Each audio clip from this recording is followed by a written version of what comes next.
आज का ज्ञापन हमारे जो फ्रंटल संगठन है बाबा साहब वाहिनी की तरफ से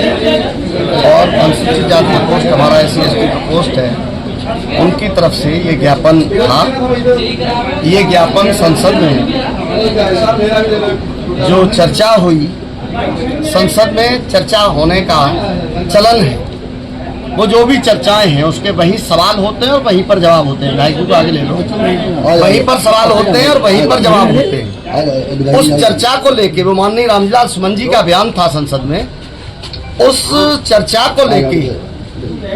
कुछ विशेष वर्ग के लोग उन्होंने चुनौती देना शुरू कर दिया, क्योंकि इस वक्त माननीय राष्ट्रीय अध्यक्ष जी के निर्देश पर पीडीए एकत्रित हो रहा है, पीडीए इकट्ठा हो रहा है, पीडीए अपनी बात कर रहा है और उसी के तहत माननीय सांसद रामविलास सुमन जी ने वहां पर जो बयान दिया, क्योंकि इतिहास के पन्ने कुरेद रहे हैं, उस डिटेल में नहीं जाना चाहता, उस पर जो बयान दिया उस पर चुनौती देकर, ऐलान देकर, पूर्व नियोजित पहले से समय निश्चित करके आतताई लोग 10 किलोमीटर बुलडोजर लेकर पैदल चल के आए और प्रशासन आगरा का उनके सहयोग में पीछे पीछे चलता रहा। उन्होंने उनके आवास पर आकर उनके घर में घुस के तोड़ने की कोशिश की, सारी कुर्सियां तोड़ दी, सारी गाड़ियां तोड़ दी। उनके घर में रामविलास सुमन जी नहीं थे, लेकिन उनका परिवार था, उनके बच्चे थे, वो सारे लोग भयाक्रांत थे, वो चीख रहे थे, चिल्ला रहे थे और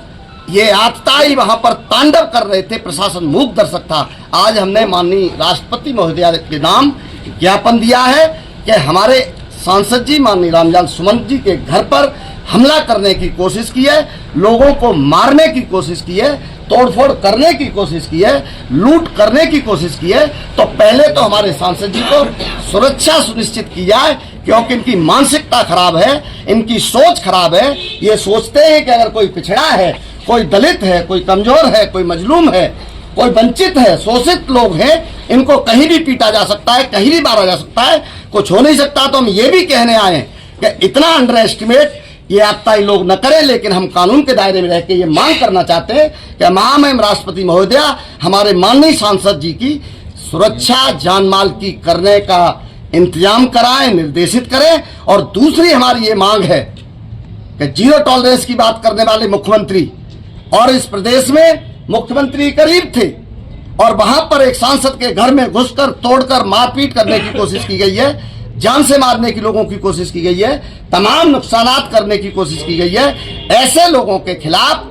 कड़ी कानूनी कार्रवाई करके इनको सीख चौक के पीछे भेजा जाए, क्योंकि अगर उनको सीख चौक के पीछे नहीं भेजा गया तो समाजवादी पार्टी उसको ये मानेगी कि कानून का शासन नहीं बचा है, कानून का राज्य नहीं बचा है, संवैधानिक व्यवस्थाएं ध्वस्त हो रही है। तो समाजवादी पार्टी अपने स्तर पर सड़क पर निकलकर जवाब देने की कोशिश करेगी। लेकिन समाजवादी पार्टी का कोई इरादा